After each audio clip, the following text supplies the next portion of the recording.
the multiplicity of that, the deep abundance of that, the great power in that. And inhaling and exhaling and inhaling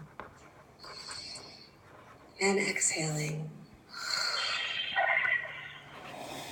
One more time, inhaling and exhaling. Mm-hmm. Thank you. Thank you. Thank you.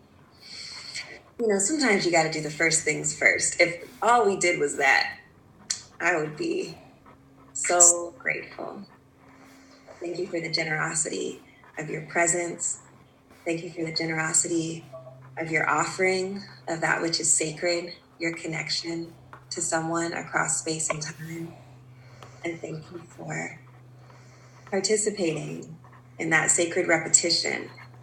My people are free, the possibility of it, the vulnerability of feeling whatever you felt when you said those words, the bravery of doing something like this together with people, probably most of whom are strangers, unless you are just that well connected, in which case that's brave too. I honor all of that. Grateful for each of you and all that you bring. And so for this next part, we are going to, in our continued identification with Harriet Tubman's legacy, we're going to actually make an archive. Again, in the chat, I bet they never thought this was going to be used for stuff like this, and I'm excited about that. Again, in the chat, we are going to make a dream archive. And so the way that I want to prompt you to do this is, in your own time, to think of a dream you can remember. It can be a recent dream. It can be a recurring dream from long ago. It can be a dream that happened to be super vivid that you remembered. You remember it now. And what you're offering is not the story of the dream, not the plot of the dream, not even the lesson or the insight of the dream, but just one of the images from the dream. So something like, when I reached for mine, it was, we painted the walls. So I'm going to type in the chat, we painted the walls. Now, if you find an image and you're like, was that really in my dream? That's the image. So go ahead and share that image. Trust yourself, and it's fine. So as we populate the dream archive, any image, I'm going to respond to this question about Black feminist breathing. And so Black feminist breathing is a practice that I've been engaging now for, over 7 years. And it came at a time where I realized that I was a workaholic, and I was like, what? I need to do something. I need to sit down somewhere and I need to meditate. Except when I would try to meditate, I would either just think of my to-do list or just fall asleep because I was exhausted because of being a workaholic. So I tried some different meditations. I love the idea of chanting meditations.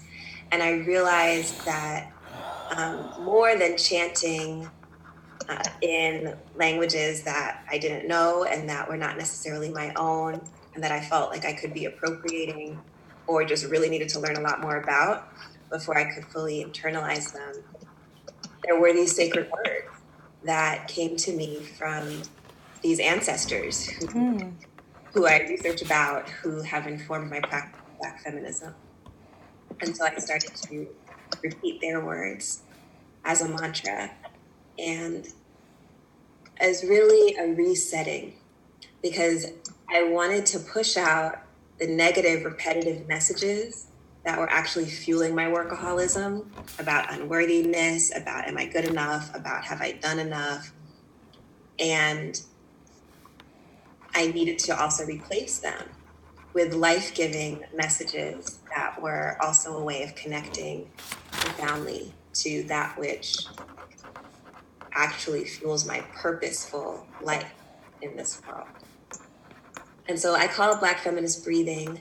I started to share it, the Combahee pilgrimage, where we went to celebrate the 150th anniversary of Harriet Tubman's Combahee Uprising, was actually the first place that I did this practice with other people. And it was so transformative. And so now, whenever I can, I love to bring those words into our breathing. So yeah, that's a little bit more about Black Feminist Breathing. You can see some stuff, if anybody still looks at Tumblr, at blackfeministbreathing.tumblr.com.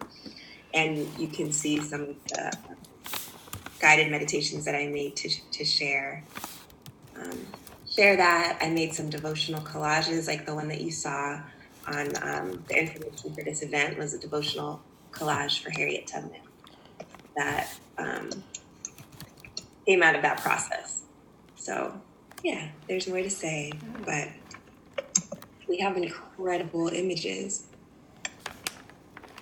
populating this chat.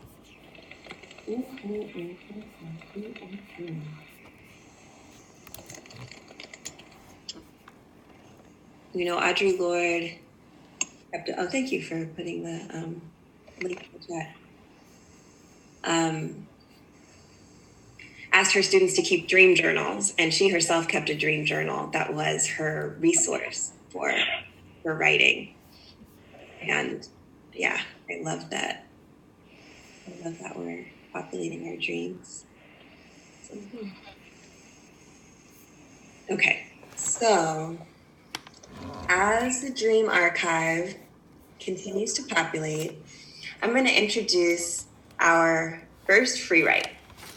And this free write is inspired by what Aiello taught me about Lorraine Hansberry and how Lorraine Hansberry really thought about the politics of her art when she said, we can impose beauty on our future. That was how she saw her work as an artist, as creating a more beautiful future. And that's why it was not separate from her work as an activist. And you signed up for this because you're brilliant. It was a wise thing to do at the same time with me and all these people. And also because there is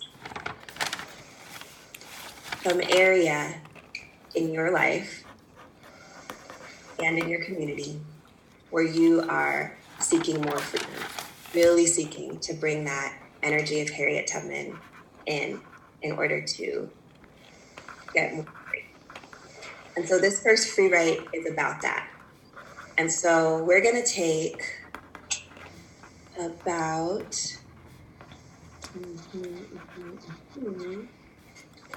7 minutes and just write about what it is. What you thought it was may have changed. Whatever it is that's coming to you now is the area that's coming to you now. And this is not something that you're going to need to share. This is really for your own process of what is it, that vision you have, right? So you've shared from your dream that you remember, like your subject dream. So if folks can please mute themselves if they're not about to share. It's on the bottom left of your screen, probably. The possibility of muting yourself if you're on the computer. Yes, so your dream in the subconscious sense, or what Audre Lorde would call the non-European consciousness sense, that dream resource that we have. And now we're talking about like your visionary aspirational dream, like your freedom dream for yourself right now, an intention that you have that you want to make happen. So that's what we're free writing about for the next 7 minutes. And we are going to start now, unless anyone has a question. Does anybody have a question about this free write? Could you just restate the prompt one more time? Thank you. Yeah. Your visionary intention for more freedom in your life. What's that area in your life? What's that freedom that you want to create in your life at this time? Any other questions?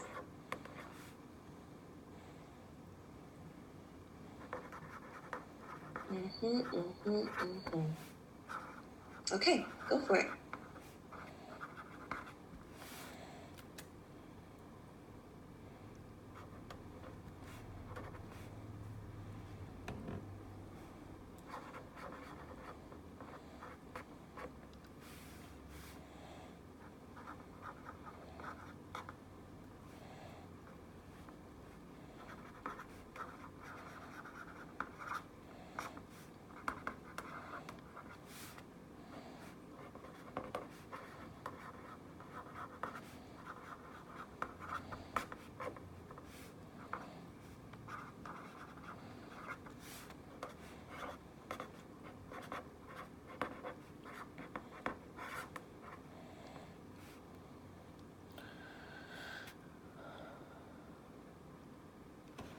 My people are free. My people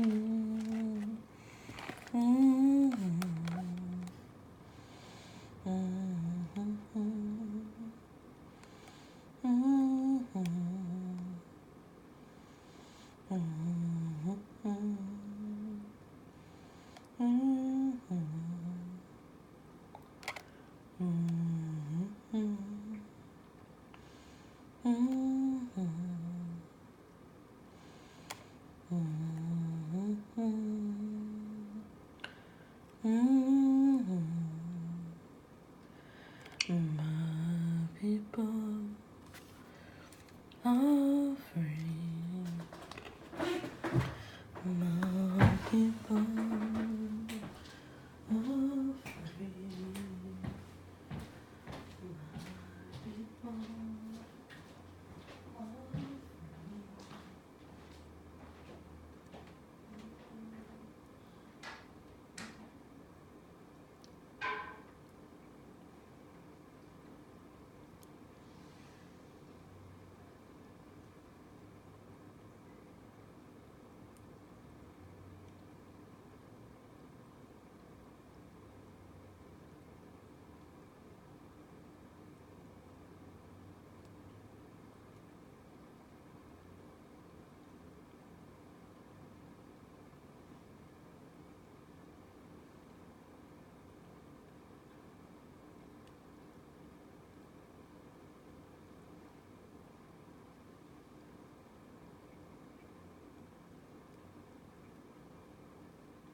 loved ones, and welcome to meditation number 7 of the Black Feminist Breathing Chorus, brought to you by Eternal Summer of the Black Feminist Mind. I'm Sister Dr. Alexis Pauline Gums, and I am honored that you have joined me.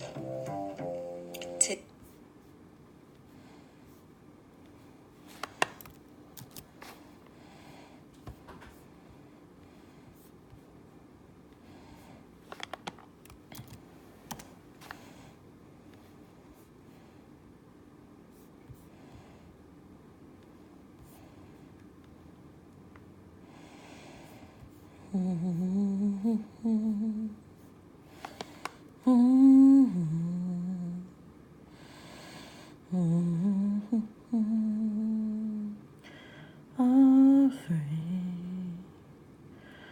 my people, offering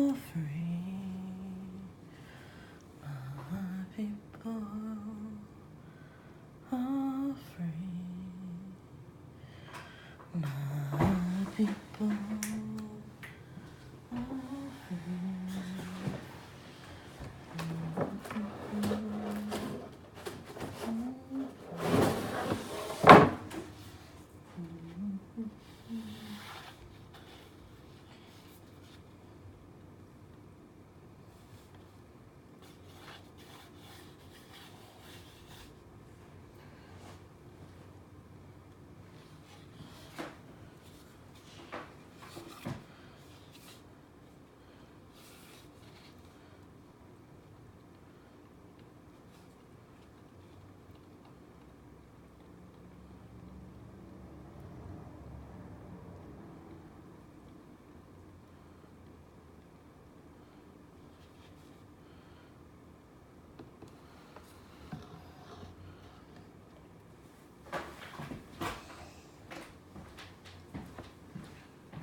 Hey.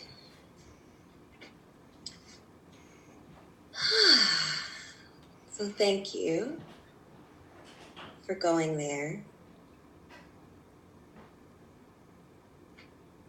for imagining, articulating, admitting to, if that's what it was, the freedom that you're seeking. And I want to give the opportunity for a couple of people, maybe 2 or 3, who want to share their intention, who feel that it would be powerful to share their intention with this set of folks, maybe to add energy to it, maybe because you just need to say it out loud. I'll say that my dream is to be more free in the area of all resources, time, energy, all of those things. I really want to be available to infinite possibility without worrying how it all happens or feeling that I have to make it all happen myself. And so that's the place where I'm activating freedom. Yeah. Are there a couple other people who want to share the area where you're activating freedom? I'd like to share. Great. Because I find it's really prophetic that I am asking to be free of the expectation of perfection. And just as I started writing that, my pen ran out of ink. And I had to leave the room. And I grabbed like all these pens. And like almost every dang old pen was all dried up. And normally I am so flustered about that.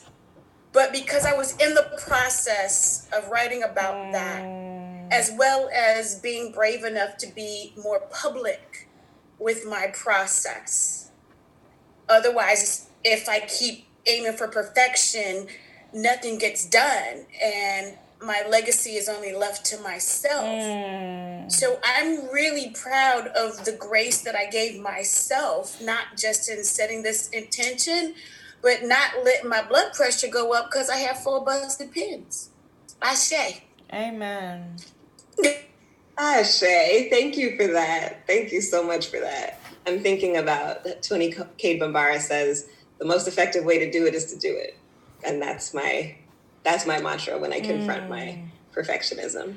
Thank you for sharing that. It's so beautiful. Anybody else want to share about their intention, their freedom dream?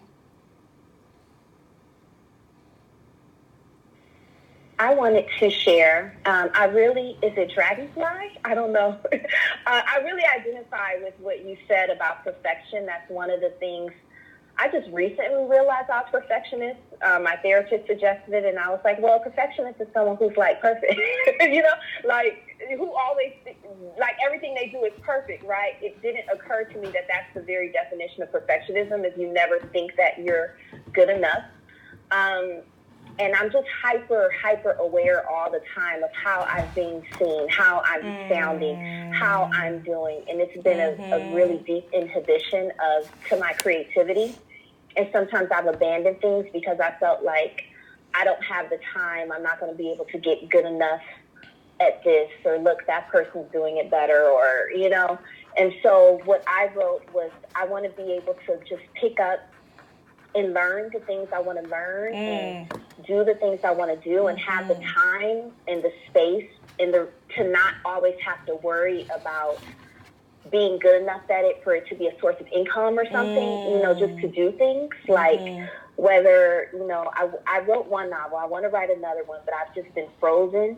I want to learn to sew. I want to learn to grow things and garden. I want to I used to do pole dancing. I want to do that again. I want to learn how to swim with a mermaid tail on and be a mermaid. I have all these things I just want to do, but I feel like there's not enough time, because it's like I have to make money. I have to support my family. I feel like there's not enough time, and it's not worth it to do these things if they don't lead to some kind of outcome in terms of income, or in terms of me being excellent, or developing a whole platform around it. I'm already thinking about that before I even do the thing for joy. So I just want to do things for joy. And I think there was a time in my life where I did that, and I haven't been doing that. Yes, I love the abundance of your freedom dreaming. Beautiful. Does one more person want to share their freedom dream, their intention? I'll share mine. Great. So I started out journaling how I typically do. I have 4 children that span the age 12, 9, 8, and 16 months. And normally when people ask me about my dreams or my intentions, it's always that my children have everything that they need. And typically, because I spent so much time as a single mom, a queer Black single mom in the South, finances were really difficult, and we struggled a lot. And what I realized as I was journaling was that my children have everything they need financially. Like, we are no longer working poor and in a situation where we don't have what we need. And that was sort of a paradoxical moment for me to go, oh, Jasmine, you're facing the wrong direction. Like, the chains have been taken off of you, and you have been pointed out of that territory of not having enough, and you keep pointing yourself and not realizing that you've been free, like that you're experiencing freedom. And so for me, that was an invitation to go, okay, so what's next outside of me changing my perspective and the lens, because I keep reacting as though I'm still in that, that I'm still being held and I'm still captive. So maybe just some of us struggle to sometimes see that we keep listing that we need to be free in this way, but maybe we were freer than we acknowledged. So that's beautiful. Yeah, looking back and seeing that you already made your freedom dream come true. And space to acknowledge how free we are. That's beautiful. Thank you. Thank you, all 3 of you, for the bravery of your sharing, for the, I feel like actually it's like I planted you all. What you did was so perfect. So how liberating it is to actually, even in articulating the ways that we want to be more free, how it can change the way that we behave in the moment. Like you shared, Dragonfly, about like you had a totally different relationship to those pens because you had just said you wanted to let go of that perfectionism, and the whole universe was like, great, because these pens are not perfect. And Shalandra, what you shared about what does it mean to be able to have our desires and not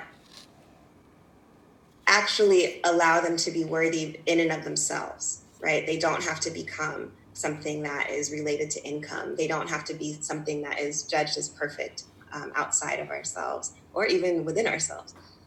And Jasmine, absolutely sharing about sometimes there's a repeated freedom. And this is what I so love about Harriet Tubman's prophecy in the present tense, when she says, my people are free. It's this incredible shift where she's not like, my people are about to be free after I go and get the rest of them out of slavery. She's like, my people are free now, which allows her to act in accordance and not even invest anymore in repeating what she's freeing them from, right? So I love that. I love all of it. I love all of you. I'm so glad this is happening right now. So our next prompt is related to another one of the Black feminist breathing chants that has been really important to me and that we did chant when we gathered for the Combahee Pilgrimage in 2013. And it comes from the Combahee River Collective Statement. Black women are inherently valuable. So the Combahee River Collective was an incredible organization many folks have heard of, some folks may not have heard of Black feminists who gathered. They were first the Boston chapter of the National Black Feminist Organization, and they decided they were even more radical than the National Black Feminist Organization, and they wanted to think about liberation in terms of sexuality. They wanted to end capitalism, and they understood all those things as connected. In 1977, they wrote this incredible statement that has been a founding document of contemporary Black feminism called the Combahee River Collective Statement. And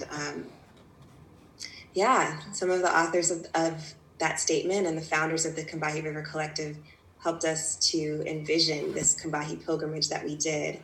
And when they were deciding what to call themselves, they were inspired by Harriet Tubman herself, but also this collective moment of freedom that they learned about and wanted to actually be with them in every action that they took, in every political action that they took, that Combahee River freedom moment would be with them. And some of the things that are important about that moment are everything. I talked about how it was decisive in turning the tide of the Civil War and actually achieving the end of chattel slavery in the United States in that form. And also what it represented to us when we went back to the Combahee River to celebrate 150 years later, we really thought about what it meant for for Gullah people whose ancestors had been kidnapped from a particular rice-growing region in Africa to grow rice in a plantation economy, who intergenerationally just knew growing rice as a way of life and had been born on those plantations to actually step into a freedom where none of those things that made life familiar to them were there.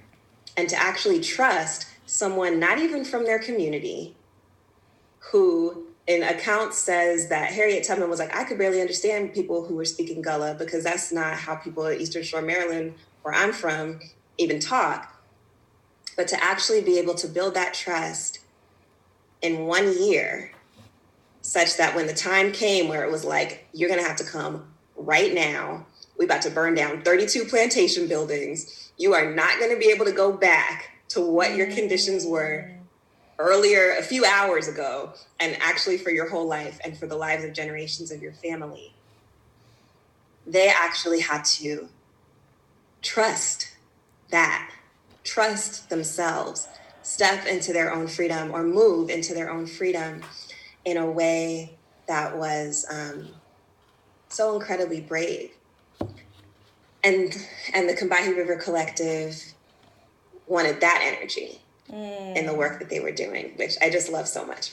Okay, so there's a lot of phrases in the Combahee River Collective statement that I chant and that are really important to me. But this one in particular, Black women are inherently valuable, speaks actually to what the three of you shared in this space about the freedom dreams that you have. And I don't know what everyone's freedom dream is. I know that my freedom dream about how can I be open to infinite possibility without getting stuck and like, oh, how am I going to personally make it all happen? And I realized in my free write that was also attached to feeling like before I can even accept the possibility, I'm already worried about what it will mean if I fail, what it will mean if it doesn't happen, what it will mean about my unworthiness, or will I be cast aside, or will I be judged, and will I be too heartbroken to move on? And so I'm closed to that possibility and I'm stuck in like this space that does not feel free. So this phrase, Black women are inherently valuable, I think applies to so much. And I think actually to the whole planet.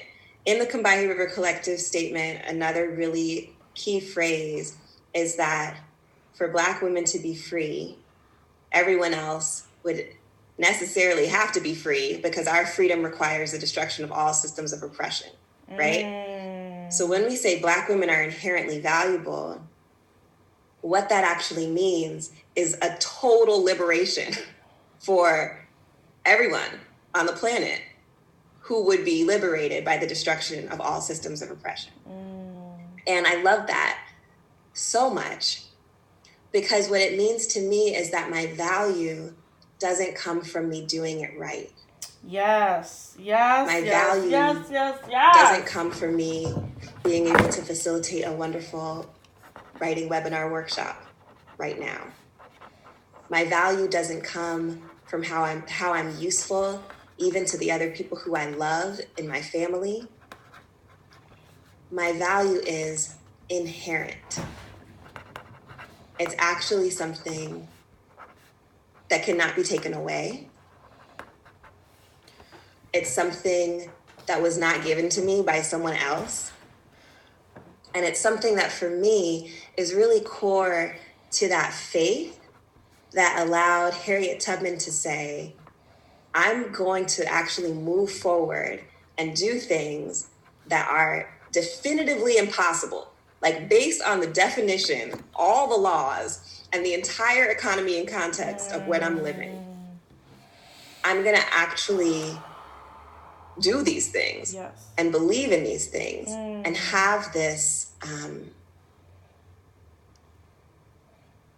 sense of a trust in self that is at the same time so much bigger than the self. And to not let the possibility of failure, even though the stakes are so huge in her case, her own death, the death of her family members, the major risks that she took for freedom, to actually be more present to the value of that freedom, which was inherent and already given. Sorry, I could just, let me step out the soapbox. I'm trying to explain to you your writing exercise. Okay, so writing exercise. Drawing on this phrase, Black women are inherently valuable, and what it felt like for us to, and that's right, the stakes are still so high. Thank you for sharing that, Micheline. There is a way that repeating that as 21 Black feminists who had gathered at the Combahee River, so much came up for us. Like how many Black women in our lives didn't feel that they were inherently valuable. Saying Black women are inherently valuable and not believing it ourselves. Like just what it came up when we repeated that phrase over and over again. And so I'm going to invite you into an experimental writing exercise. Understanding that not everyone on this call and not everybody who was a Black feminist at our retreat identifies themselves as a Black woman. We're still talking about what it means if Black women are inherently valuable. which according to the Combahee River Collective means everyone can be free. I want you to think about what may have already come up in your free write, the obstacles to your full freedom in the area of your life that you chose. And so one of my obstacles was I'm afraid of failing. Another one of my obstacles was I personally have to make it happen all by myself, right? Those are some of the obstacles that come up for me in the area that I'm getting more free in. And I want you to list those in the way that you can, but after each obstacle, just write Black women are inherently valuable. And then write the next obstacle, and then just write Black women are inherently valuable. That's the exercise. It's the experiment. I don't know how it's going to feel for you. I don't know what it's going to bring up for you. I'm just asking you to do it. Does anybody have a question? Oh, yes. Black women are inherently valuable. Black women are collectively valuable, but the quote is Black women are inherently valuable. I'll type it in the chat because there's a question about that. But does anybody have a question about this writing prompt that we're going to do for our next 7 minutes?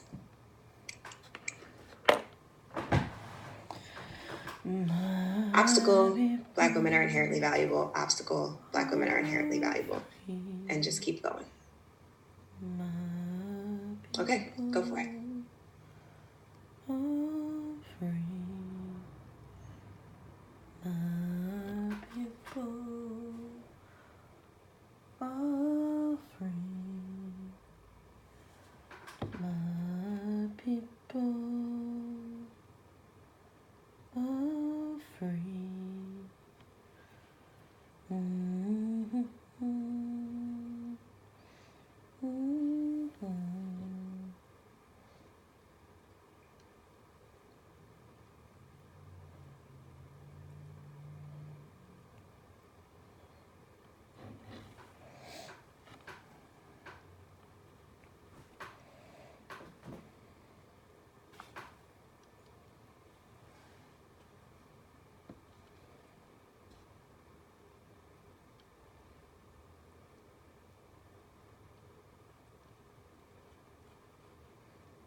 Okay, about one more minute to come to a close or reflect on what you wrote.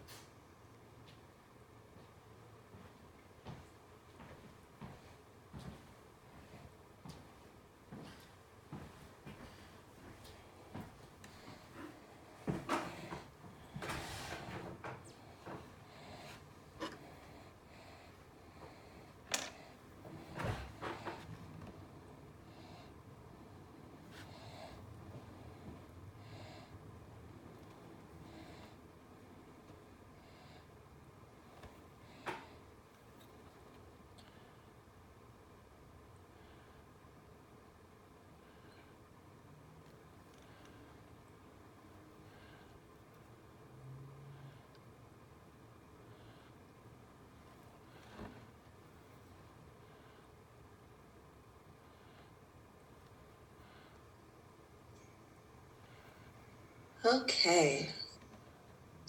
So this is another opportunity for 2 or 3 people who have not shared yet to, except for me, I already shared and I'm going to share again, to share anything about your experience with this particular writing experiment. So what I noticed was it's not that Black women being inherently valuable like solved the fears that I have, which all of my obstacles were fears that I have. So that's one thing I noticed. And it's not that Black women being inherently valuable vanquished those fears or solved what's at the root cause of those fears. Oh, there's a train going by. Yes, Underground Railroad references in the atmosphere.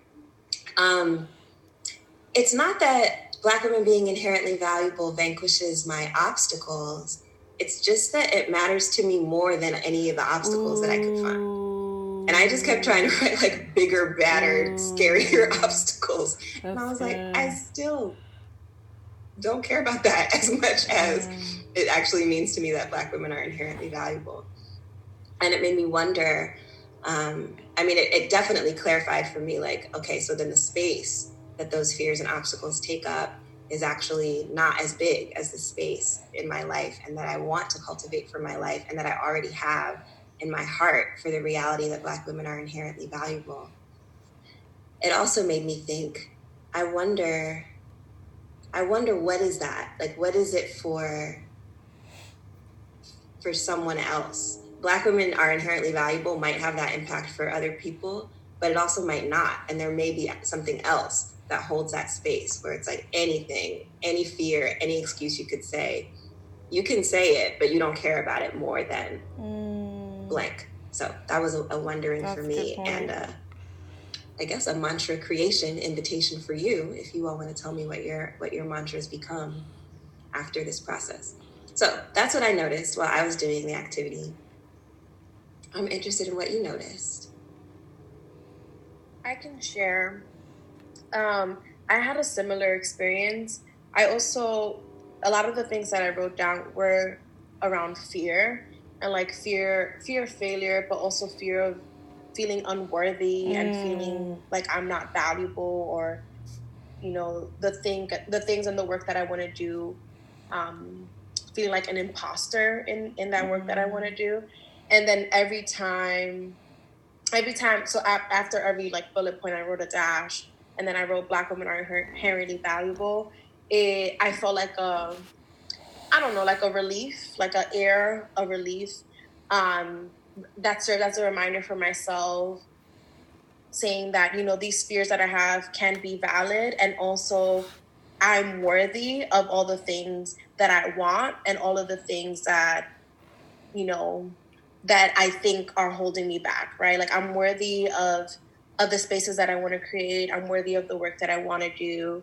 And it's important to call in that value, even if like the rest of the world doesn't see me as such, right? And even if the spaces that I navigate are spaces that are constantly telling me that I'm not valuable, I have a long lineage of ancestors and Black feminists who are reminding me that I am, and to repeat that to myself even in writing, not even in saying it out loud, but just to see it on paper and to type it down,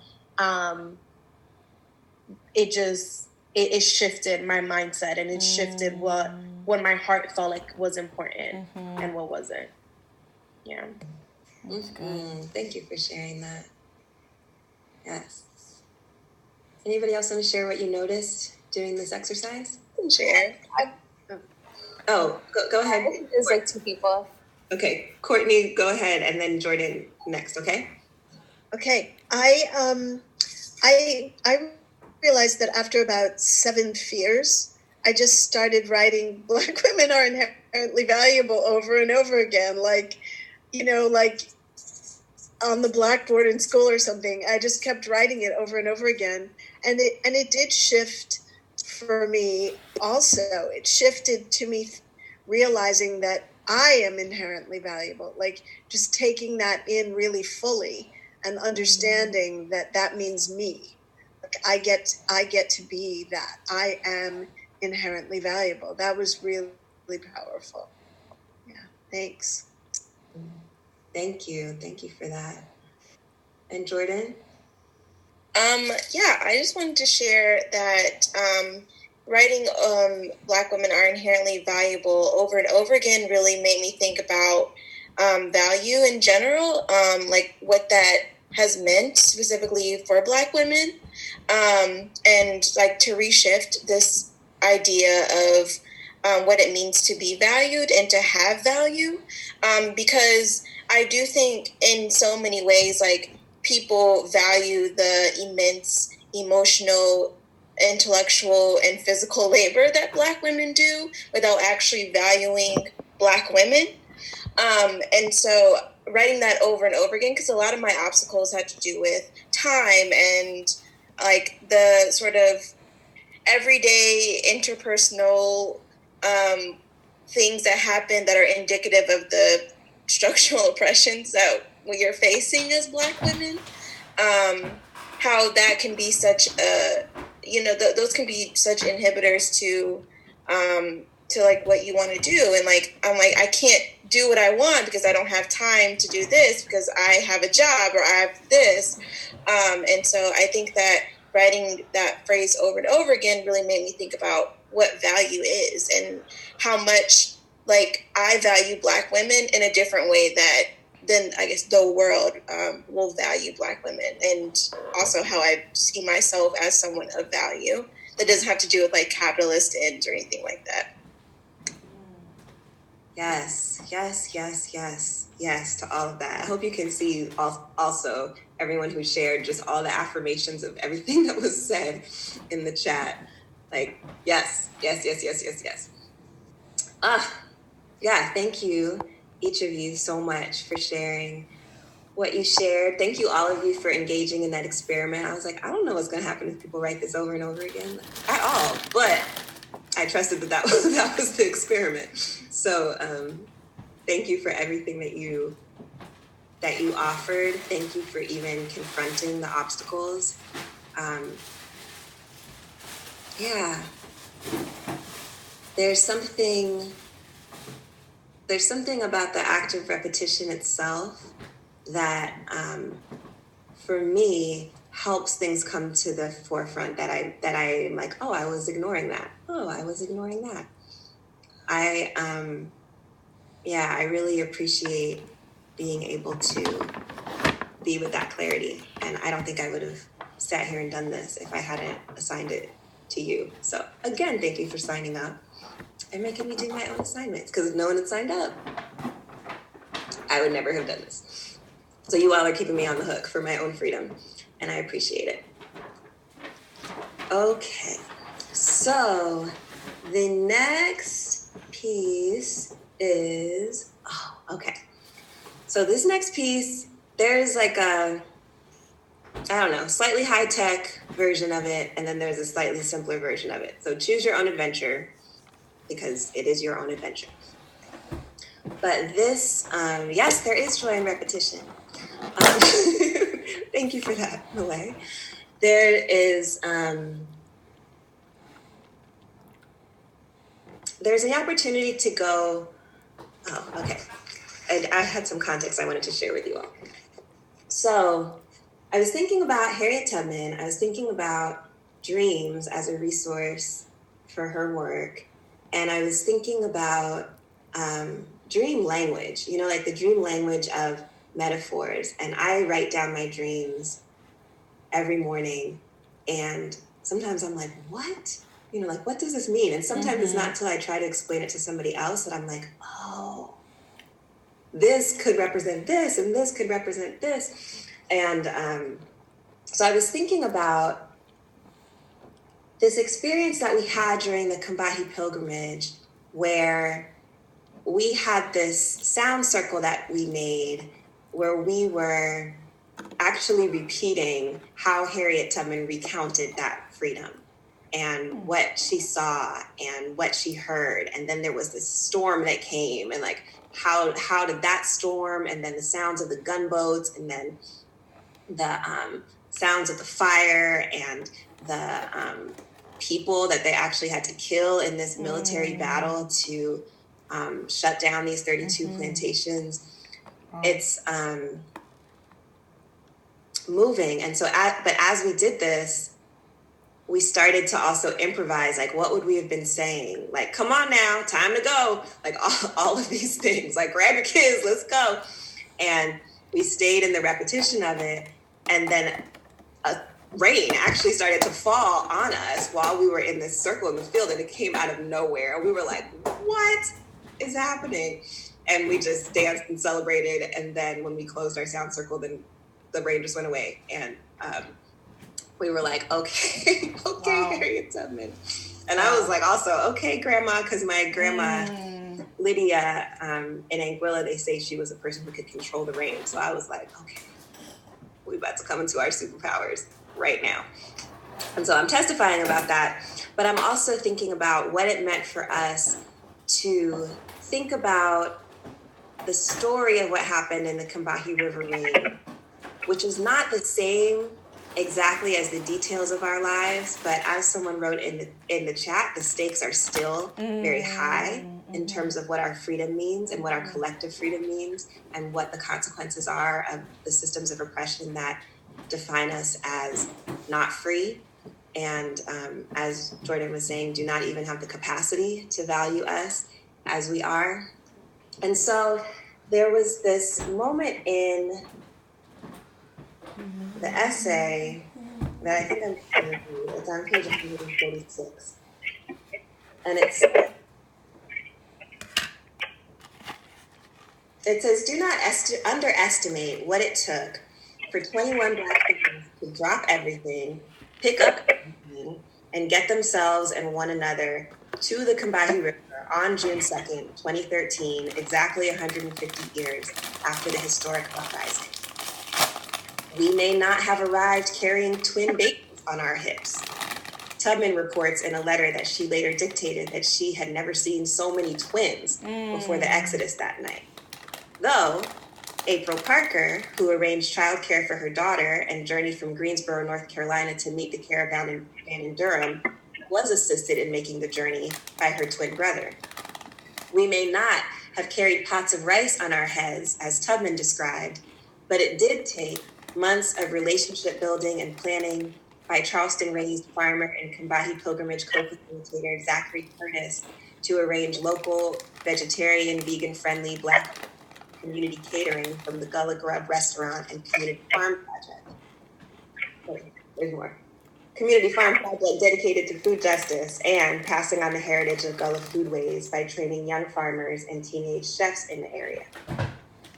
We didn't come appropriating pigs from the master. According to Tubman, one woman carrying pigs onto the escape boat with her ripped Tubman's military dress to shreds, a detail she used to argue that she should not be required to wear a dress during her military maneuvers. But for some of us, it was a major stretch to convince our workplaces and departments that this journey was worthy of institutional funding. Tanisha Ford organized a successful fundraiser to support her journey on the pilgrimage as part of the development of her play, Sweet Jessamine, which imagines the time of the Combahee River uprising through the eyes of two teenage enslaved girls in love, and she offered any proceeds over her expenses to help other folks with travel support. Okay, there's more. But what I'm saying is, this is kind of this litany that I end up in. We didn't have a pot of rice on our head. However, we did work to actually feed each other and what that was, right? And we may not have been carrying twin babies on our hips when we got in that river, although one person was pregnant in that river whose Combahee baby was born many months later, which is really exciting for all of us. But we actually can understand the language of what happened during the actual Combahee River uprising as related to the work that we're doing for our freedom now. Just like sometimes you can see the image in a dream, like we painted the walls, and see a message or a resource for the freedom that I might be creating in my life, right? So then it's like, oh, okay. So maybe the resource is that it's not that there are no walls or barriers. It's that I'm actually shifting my perspective. And there's actually a creativity to be had within the structure where we're working, right? I'm just making that up right now. But this next writing activity is actually about that kind of making up. And the resources that I want you to draw on are either your own dream image that you found at the beginning of the workshop, which could hopefully be easy for you to re-find, or some other dream image that you didn't mention that's there for you at the beginning of the workshop, or the dream archive that we made in the chat. Now, looking back to that part of the chat may be technically difficult, but I'm going to tell you how to do it if it's what you want to do. So if you can find the chat at all, whether it's popped in or popped out of your screen, there should be towards the bottom, like where there's a blue bubble that says everyone, there should be 3 small dots to the right of that. And if you press those dots, the first option should be save chat. Is that true? Okay, I'm making sure it's like, this is not just me with my administrator privileges. Okay, good. So it should say save chat. And then if you click on that, it'll save the chat on your computer. And it should also give you, once it says in green, chat saved, it should give you the option show in Finder, which basically will take you to wherever on your computer it just saved it. If not, you're just going to search in your computer for Zoom, and it's going to be like meeting saved chat.txt. Okay, so that's the high-tech version. If you want to do the high-tech version, you can look back at the Dream Archive, and you can actually look at anyone's dream image as a resource for the area in your life where you want to have some more freedom. Okay, so to recap, what we're going to do in our next 7-minute writing activity is you are going to look at either your own dream images or any of the dream images that you want to look at from our collective set of dream images, our dream archive that we created, and to think about how those might be or point the way to resources towards your own freedom in the area where you're activating freedom. Does that make sense? This is the most convoluted one yet. So do y'all have any questions?